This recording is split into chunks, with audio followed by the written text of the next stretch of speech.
Hello, welcome to Triggered Care. I'm Alex, and today I kind of just want to ramble about everything going on.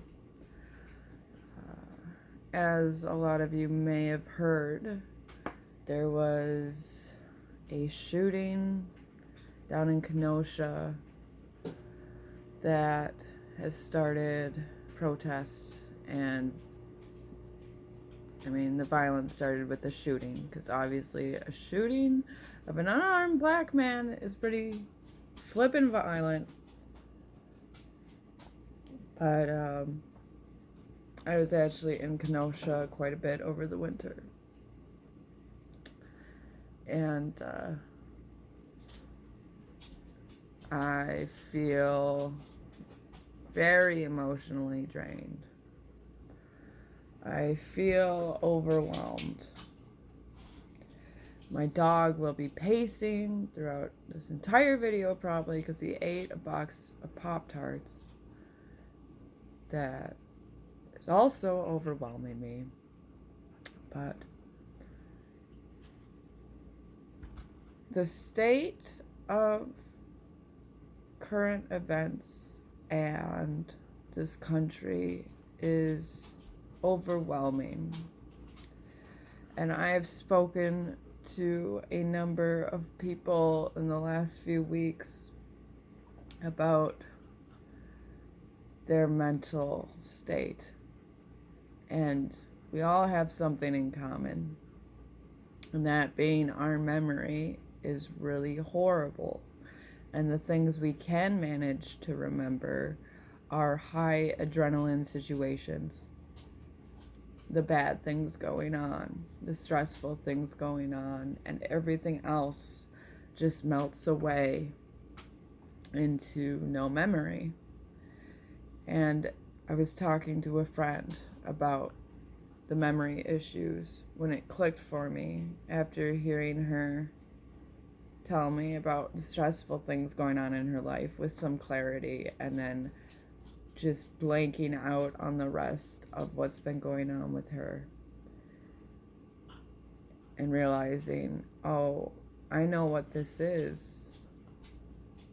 Our brains are being traumatized right now. Like, very, very much. And not, when you first going through trauma, in my experience, I want to clarify that for me. When I was first going through trauma, I didn't realize what was happening. And denial was the very first huge symptom that I had of nothing's wrong in my life. Everything's fine. Everything's good. You know, like, this isn't bad. This isn't bad, you know? Just, I don't know what bad is. Along with being a bit self-righteous at times with people. And when I was a kid, I had a number of cringy, self-righteous rants that I would go into with people, usually other kids who think that they have it bad, you know? And I would be one of those people that was be like, you don't know what bad is. I don't know what bad is either, but you definitely don't know what bad is. I know plenty of people who have had it worse than you, or have to deal with more stress than you have to deal with. And so your feelings are invalid. And it took me a while to get out of that mindset of self-righteousness and judging people for being overwhelmed, when I would look at a situation and be like, I won't be overwhelmed by that.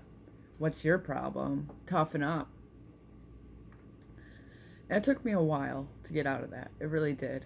It wasn't until I really started diving into recovery when I realized how harmful that is And I realize that that doesn't really motivate anybody. That just makes both people feel horrible.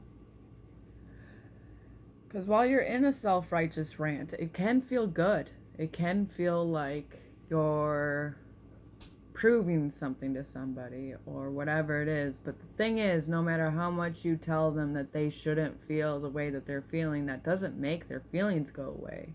That just makes them feel worse for letting their feelings out. And even to this day, I still get very old urges to do self-righteous rants on people sometimes. Especially when it comes to this racism stuff.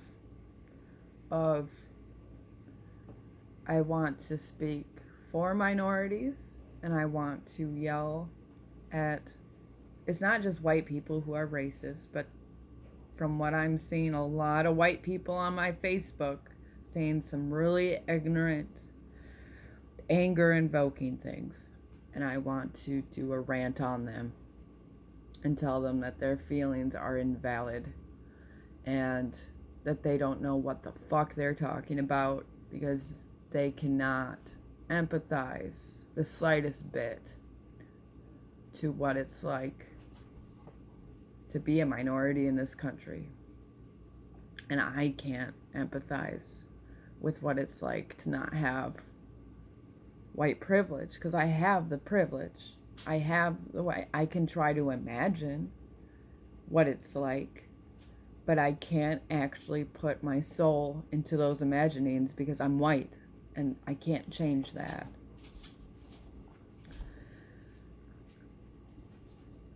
And I understand the desire to self-righteously yell at people and not to show off my knowledge about Black experience or minority experience. To be like, you know what? I've done my research. I know that they're gassing people right now in detention centers. I know that police unjustly kill and target, especially Black men, but all minorities. I know that the policies and laws in this country unjustly target minorities. I know these things. And the fact that you, another white person, that you don't know these things, that makes you stupid, it makes you heartless. Just get your head out of your butt for 5 seconds and look around. Cities are burning for a reason. It's not just because people are snowflakes. It's because people are tired of being targeted and watching their families and friends be murdered for no reason. And you are the same white people who are going to complain about wearing a mask outside. And the hypocrisy is overwhelming, and all the feelings are overwhelming.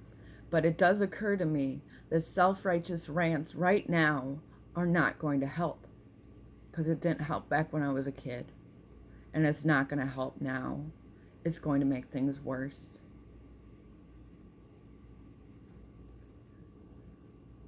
I don't know what's going to help right now. I don't.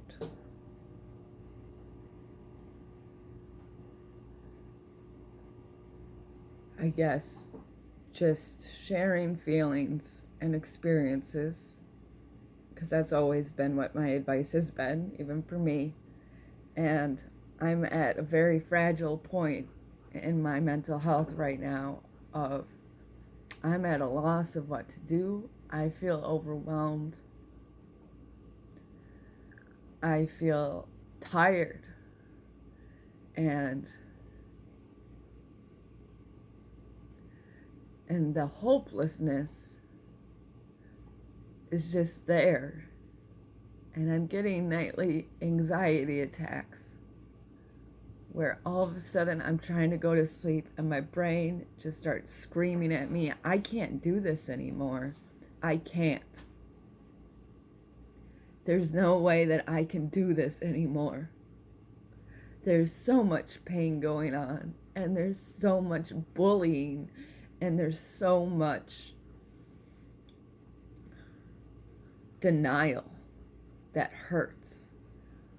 When people deny other people's pain and make fun of them for it, that is the most activating thing ever. And I see that and I hear about it every day. And the thing is, I don't want to take myself out of the fight. I don't want to take a step back and be like, you know what, I'm going to just ignore everything because this is way too intense. It's reminding me of my childhood every day. I can't look at it anymore because there are people dying.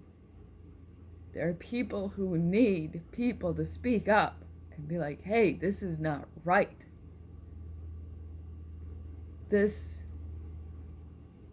Are we really going to let state institutions and the government kill people indiscriminately and just fight amongst ourselves? Is that where we are?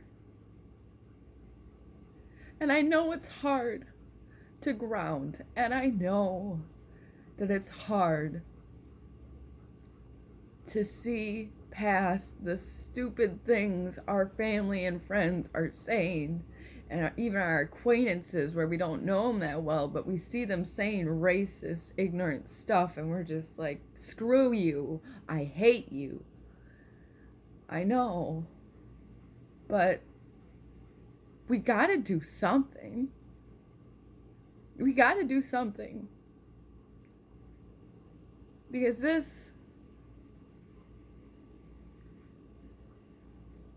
it's horrible. And the backlash from this, what will happen because we couldn't get our shit together and work together to stop it. There will be so much more bloodshed.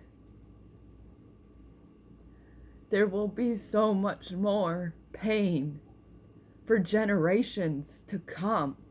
How we are reacting now will be a long-lasting consequence for us, for our children, and for our children's children.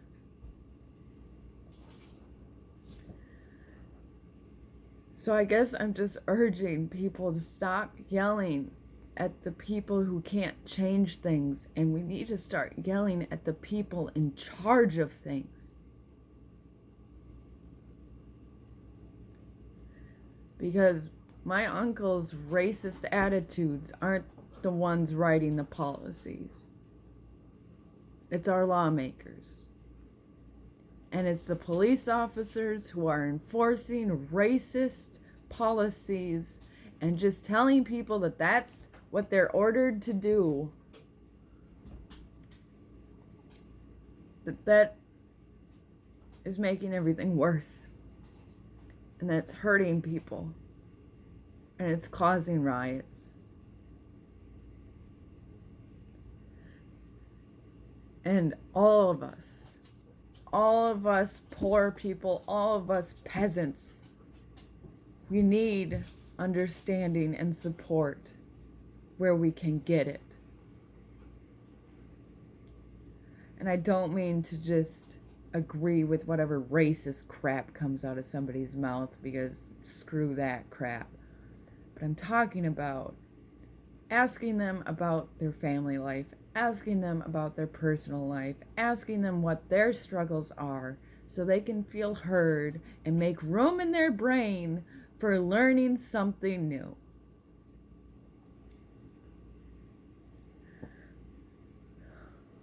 So these are my thoughts and feelings about the recent events, I guess, and my own coping mechanism for trying to stay alive myself.